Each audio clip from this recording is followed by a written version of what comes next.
All right, tonight we continue on getting back into 2 Samuel.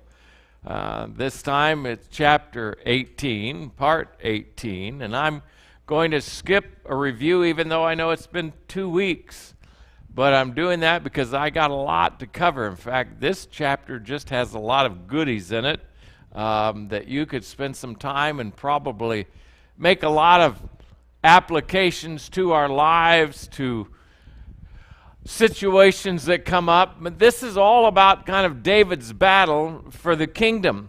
My outline for this particular chapter is broken down into the 3 parts that you see up on the screen.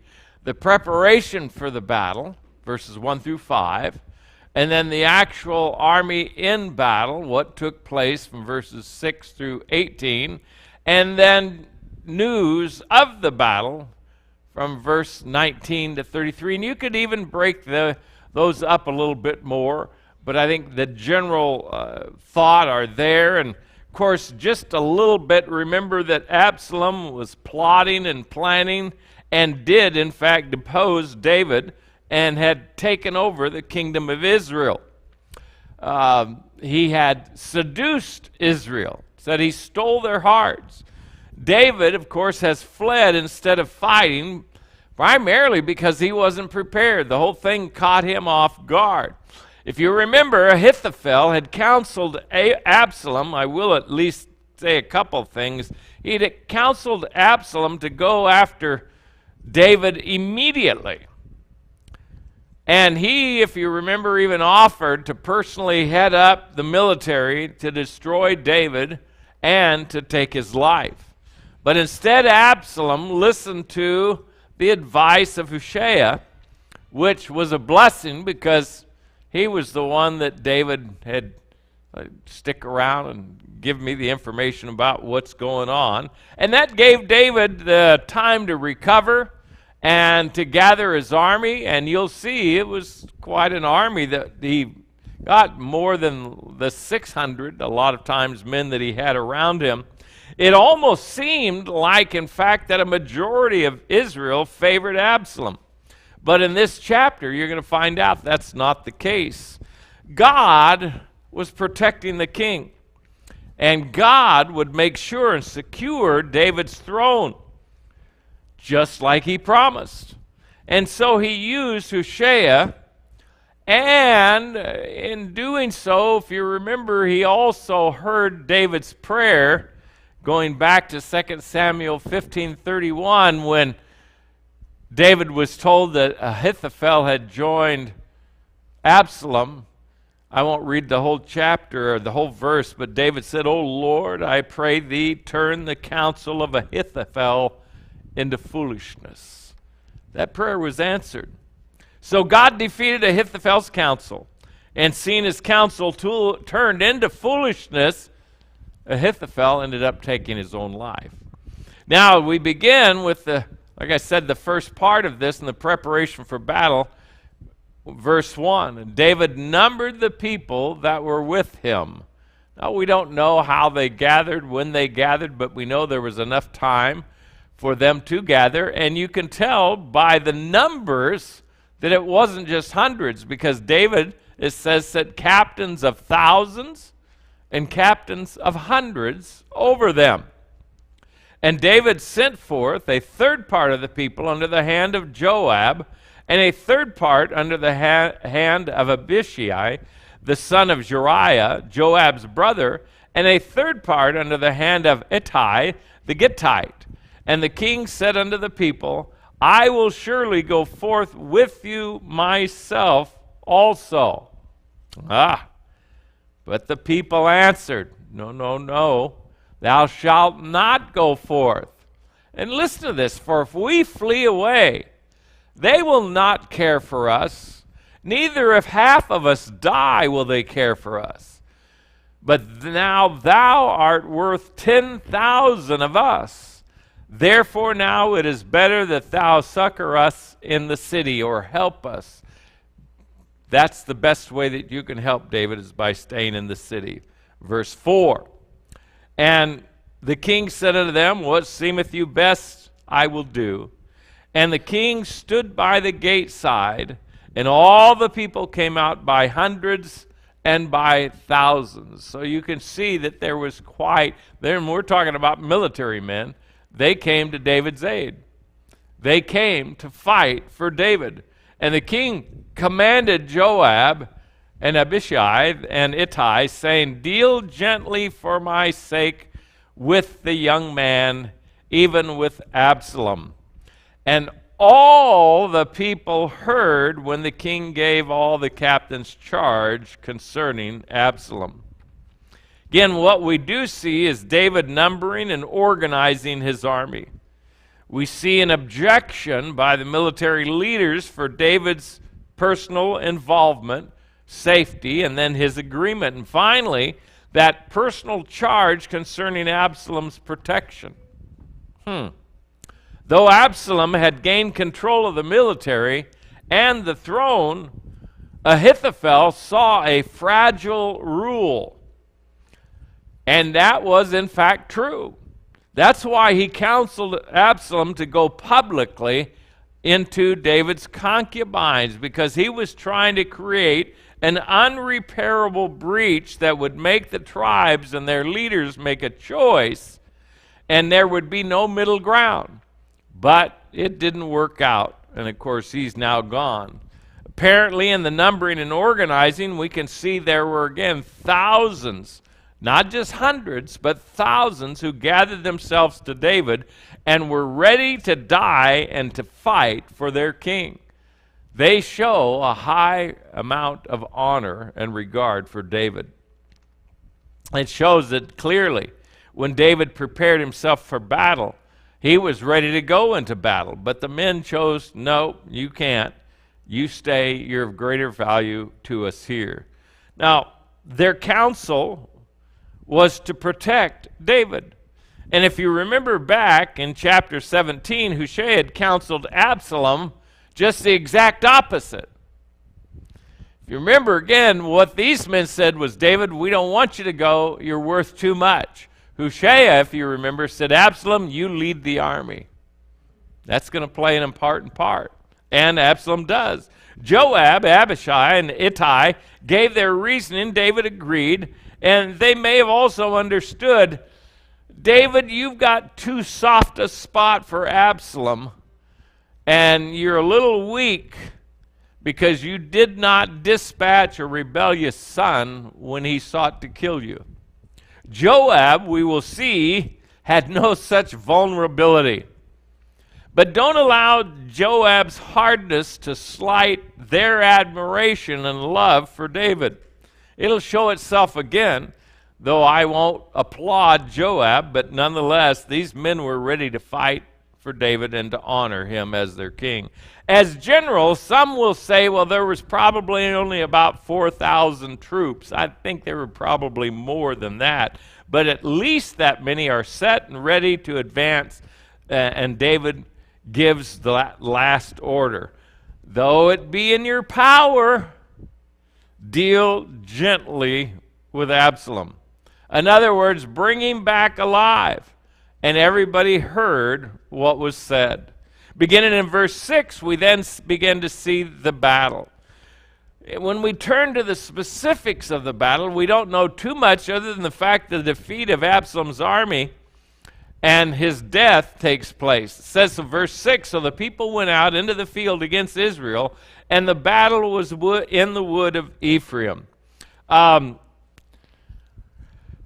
Because I read a lot, I don't know if a lot of other people do such, but a lot of commentators, and again, I always mistrust a lot of commentators because they seem to always find fault in the Bible record.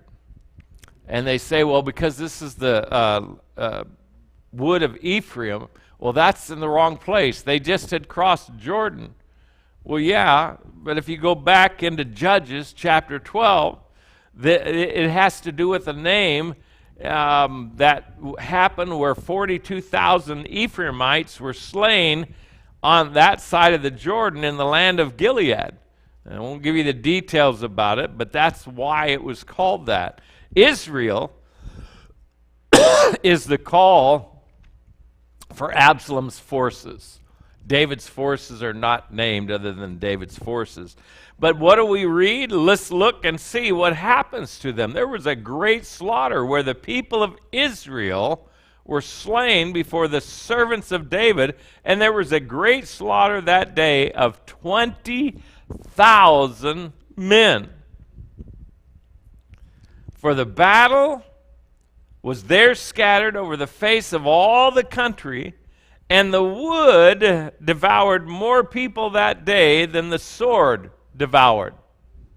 Now that's interesting. Speculation about how in the world this could have happened. Well, speculate all you want, but we're talking about God. And he can do whatever he wants with as few as he wants. Some have speculated, as I said a while ago, that there were only 4,000 men to Absalom's 20,000 plus. The numbers are only important to emphasize the power and purpose of God in overruling the efforts of man in trying to destroy the chosen of God. In other words, it doesn't matter how few we are. If God is with us, we're a majority. Plain and simple. We can always find where God used 0 to destroy entire armies. He didn't have anybody fight.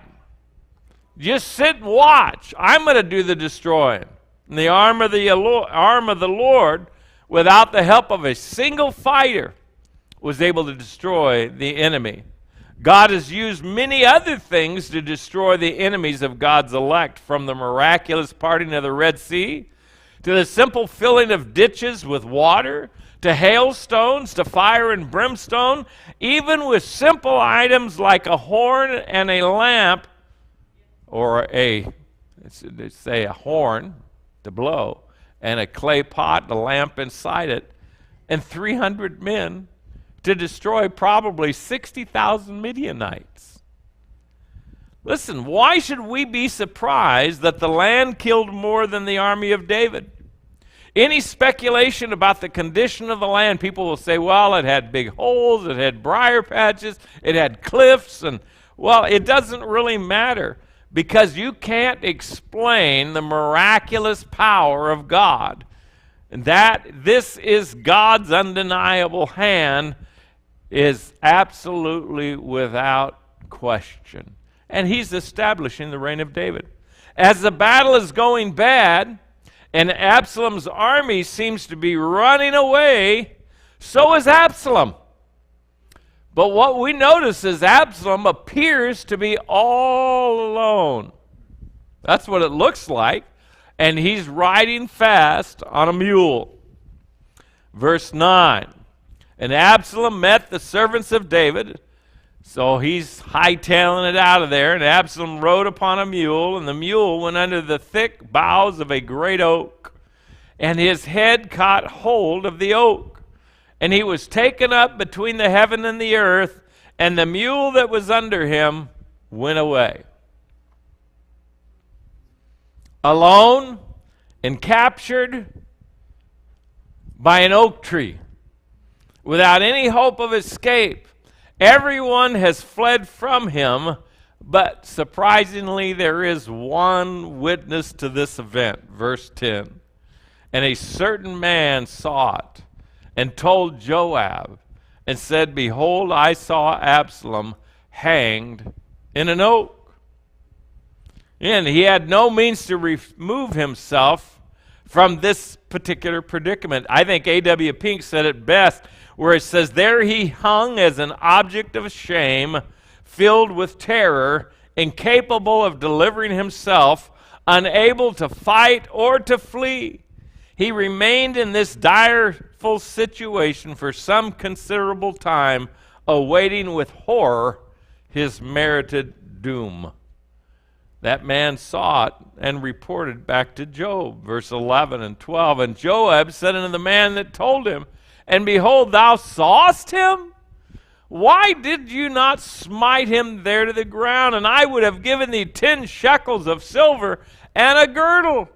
And the man said unto Joab, Though I should receive 1,000 shekels of silver in mine hand, yet would I not put forth mine hand against the king's son. For in our hearing, remember he said it in front of everybody, for in our hearing the king charged thee and Abishai and Ittai, saying, Beware that none touch the young man Absalom.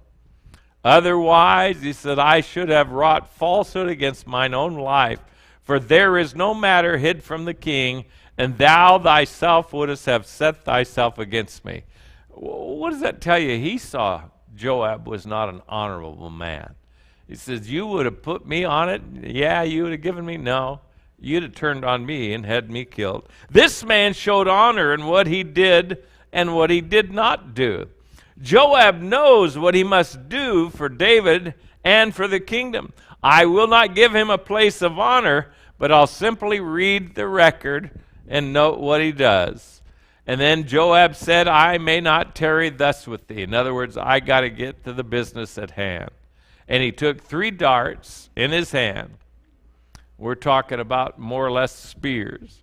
And thrust them through the heart, or really the middle. When you read that part, when it says heart, it doesn't mean necessarily they got him right in the heart, because what happened while he was yet alive in the midst of the oak, and the 10 young men that bare Joab's armor compassed about and smote Absalom and slew him. In other words, they finished him off. Joab did not respect David's orders and openly showed his disdain for David's orders of protection for Joab. I believe Joab was all about Joab. It was not about the honor of this act. He was securing his place in the leadership of the army.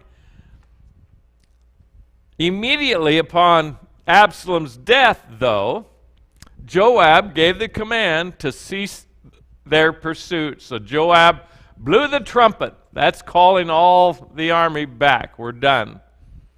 And the people returned from pursuing after Israel, for Joab held back the people. The battle's over. The battle is won. But there's one more thing that must be accomplished. And we read it in verse 17, and they took Absalom, and they laid him gently in a tomb. No.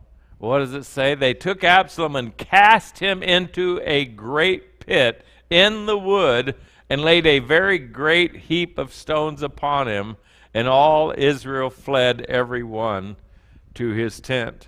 Absalom was a rebellious son who would not listen to his father or his mother.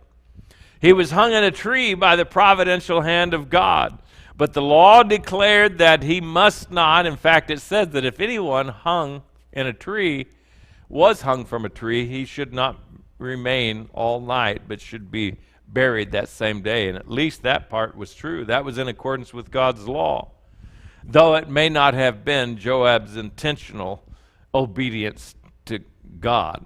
It's more likely that he didn't want any memorial given to Absalom, and he wanted to remove Absalom's name from any possible positive recognition in the future.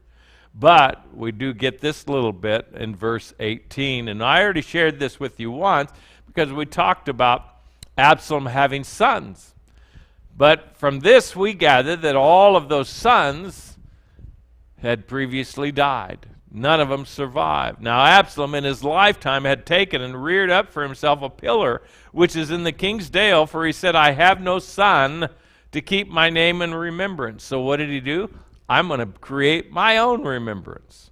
And he called the pillar after his own name. This guy, to me, was a selfish, self-appointed, self-important unbeliever who I believe David knew that he was lost, but he loved him. And that's why you'll read a little bit later that David would have died for him, because he knows where Absalom is. That Absalom had no love for the Lord. And it's called unto this day Absalom's place. Now we come to the final section of our study. It's a sad and strange set of circumstances that brings the news to David. Very interesting, and a lot of people, again, speculate all kinds of things. Let's just read it for what it is and tell the story as it is and learn from it. Then said Ahimaaz, the son of Zadok, and if you remember, he was one of the priests who had stayed behind in Jerusalem and gave the word about what Absalom was doing. And so he's asked the question, let me now run and bear the king tidings how that the Lord hath avenged him of his enemies. Again, speculation and confusion about the why and the way of what takes place. But he wanted that place, I think, of honor of telling David about the win. But it seems like Joab, maybe he was concerned for his safety. I don't know what it might have been, but let's just read and find out, because Joab could have just simply been concerned about David's emotional reaction to the news, because if you remember, there was somebody else that told David about Saul's death, and David called for his death immediately. So it could have been that Joab was being protective of that young man. Don't know. Verse 20. And Joab said unto him, thou shalt not bear tidings this day, but thou shalt bear tidings another day. But this day thou shalt bear no tidings, because the king's son is dead. Now notice what he tells him. He's telling him the king's son is dead, but I don't want you going, and I don't want you telling him this particular news. That'll play out in a little bit. So after turning Ahimaaz down, Joab then does this. He turns to a fellow by the name of Cushai. Go, and he tells him, go tell the king what thou hast seen. And Cushai bowed himself unto Joab and ran. This was not uncommon to send messengers of either fateful news or good news. But a lot of times, again, if you had people that were running for their life, there wasn't just going to be one person. There would be a whole slew of them. So he saw the events, and he takes off. And so then what happens? Then Ahimaaz, the son of Zadok, yet again to Joab. So he's persistent. He wouldn't quit. He came back to Joab. He said, but howsoever, let me, I pray thee, also run after Cushai. And Joab said, wherefore wilt thou run, my son, seeing thou hast no tidings ready? In other words, when he's saying this, he doesn't want him to give that information about Absalom. I think the wording is best described by Pink again in his book on the life of David, which seems to be somewhat protective of Ahimaaz. But Ahimaaz didn't care about his life. He would be honored to be the messenger. And that idea that when he's talking about this, that thou hast no tidings ready, you don't have a convenient message. So verse 24 or 23, excuse me. And however, he said, let me run. And he said unto him, go ahead, run. Then Ahimaaz ran by the way of the plain and overran Cushai. Now, it could be they took two paths, possibly. But however it was, apparently, and I'm going to say just Ahimaaz was a much faster fellow. That's what it appears to be to me. Verse 24, and David sat between the two gates. Remember, that's where we left him. When the army took off, and when he gave his orders, where was he? He was up there by the gates. He had a man up on the tower waiting, watching, and ready, but David was right there to hear of any news. So David sat between the two gates, and the watchman went up to the roof over the gate under the wall, and lifted up his eyes and looked, and behold, a man running alone. And the watchman cried and told the king, and the king said, if he be alone, there is tidings in his mouth. And he came apiece and drew near. And the watchman saw another man running. And the watchman called unto the porter and said, behold, another man running alone. And the king said, he also bringeth tidings. So now we know there's two, and they've already spotted him, but it's from a distance. And the watchman said, methinketh the running of the foremost, the guy in the front, is like the running of, he identified him by his running, Ahimaaz, the son of Zadok. And the king said, he is a good man, and cometh with good tidings. Now, I don't know about you, but there's a lot of times when I like to watch old westerns and do that, and they'll always talk sometimes about a particular man riding a horse, and they'll say that nobody ever sat a horse like that guy. They could tell who it was by the way. And you know, there's a lot of times if you see some of my grandfather, some of my uncles, and sadly to say even some of my aunts, I could tell how they walked, bow-legged people. That's my grandpa over there. I could tell that by the way that they walk. Or yeah, the way I point is just like my dad did. We have certain similarity. But it is amazing, isn't it? From a distance, he could tell that guy running. We know who it is. Again, he was apparently a well-known messenger who had a speed and a running style that was recognizable. He was also known to be a brave man that would not be running back as one who was fleeing from the battle. Verse 28, and Ahimaaz called and said unto the king, all is well. And he fell down to the earth upon his face before the king and said, blessed be the Lord thy God. Notice who he gives credit to. Not to Joab, not to the other generals, but to God. God hath delivered up the men that lifted up their hand against my Lord the king. The battle is won. Verse 29, and the king said, is the young man Absalom safe? Asked him right up front. Shows you what David really wants to know. And Ahimaaz answered, when Joab sent the king's servant and me thy servant, I saw a great tumult, but I knew not what it was. He fibbed. You know, you lied. Yeah, he was told not to say anything about it. But he wanted to run, and he outran the other fellows, so he withheld this information, knowing Cushai would be the one that would give David the bad news. He was not appointed to give this news in the first place. He was only going to give some news about the victory over Absalom's army. David knew more information was coming, so what does he do? The king said unto him, turn aside, stand here. And he turned aside and stood still. And behold, Cushai came, and Cushai said, tidings, my lord the king, for the Lord hath avenged thee. And again, they are giving credit to the Lord. The Lord hath avenged thee this day of all them that rose up against thee. And the king said unto Cushai, is the young man Absalom safe?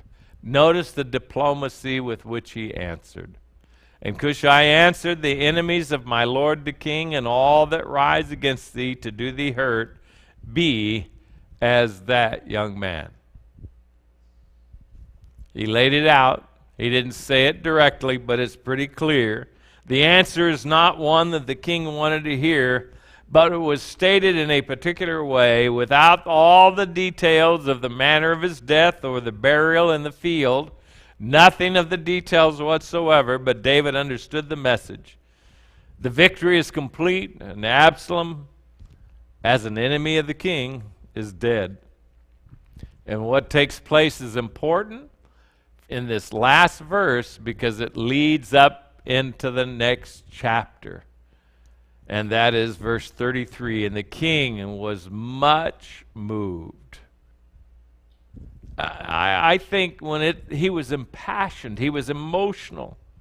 And even for this, he sought privacy in his state of obvious grief and sorrow. He was much moved and went up to the chamber over the gate and wept. And as he went, thus he said, O my son Absalom, my son Absalom, would God I had died for thee, O Absalom, my son, my son. David could not still see Absalom's wickedness and his desire to see his own father not only deposed but dead.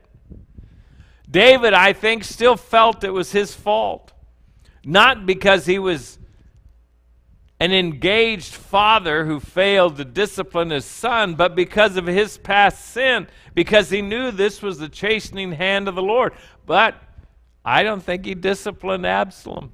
He felt it was his fault and wished he could have died in his place, but I think that also has to do with the fact that David knew his eternal abode was with the Lord, and if he died, he would go to be with the Lord. But Absalom, when he died, there would be no chance of repentance, be no chance of salvation.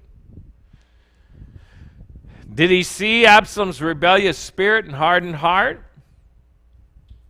Did David sorrow for his death or for his possible lack of repentance and now his unchangeable eternal destiny? I think that's a lot of it. David's sorrow was inconsolable, and it was held for a long time. In the next chapter, we will see David held on to this grief for a long time, because the next thing we will read is how that Joab, as he returns with his army, will confront David about what his subjects see. But I'm going to tell you too, Joab was the man who David gave the note to Uriah. You draw back. Joab knew the weakness of David. He knew the fault of David. David knew Joab knew this about him, and he took advantage of that. The emotions of David were extreme, but they were not uncommon. The emotions of David were not governed or regulated by his spiritual man. I will again quote Pink, who said this about David's grief. He said, "Intemperate grief is as unjustifiable as intemperate joy." Have you ever seen people grieve that, wow. You know, I'm telling you, there are times when you can watch Middle Eastern women and men grieve with the death of children or parents. And I understand grief. But you and I as Christians grieve, but not without hope. We do not grieve. Those people have no hope. And I think that's the problem that was here. God personally, if you remember, rebuked Samuel for his unending grief for Saul. And God used Joab to shake David from his intemperate grief. David had allowed emotions to override the checks and balances of righteousness. We do not read of David's thankfulness or gratefulness to God for preserving his kingdom and his own life and his throne. But we do read and will read how a grief-stricken father was captured by that continual tormenting sorrow for which he could not now move away from. David failed with Absalom, and this, what you're seeing, is the fruit of his failure. The emotions are overwhelming, and they literally are incapacitating him from being the king that he ought to be and from serving his God and his people. I'm not calling for him to be cold and indifferent, but there is a time to grieve and then a time to put the grief aside. You're done. It's over. And that was part of David's weakness in this matter as well. Pray that's been a blessing to you tonight. Always we can have differences of opinion on a lot of things that we read about. I differ with a lot of commentaries and commentators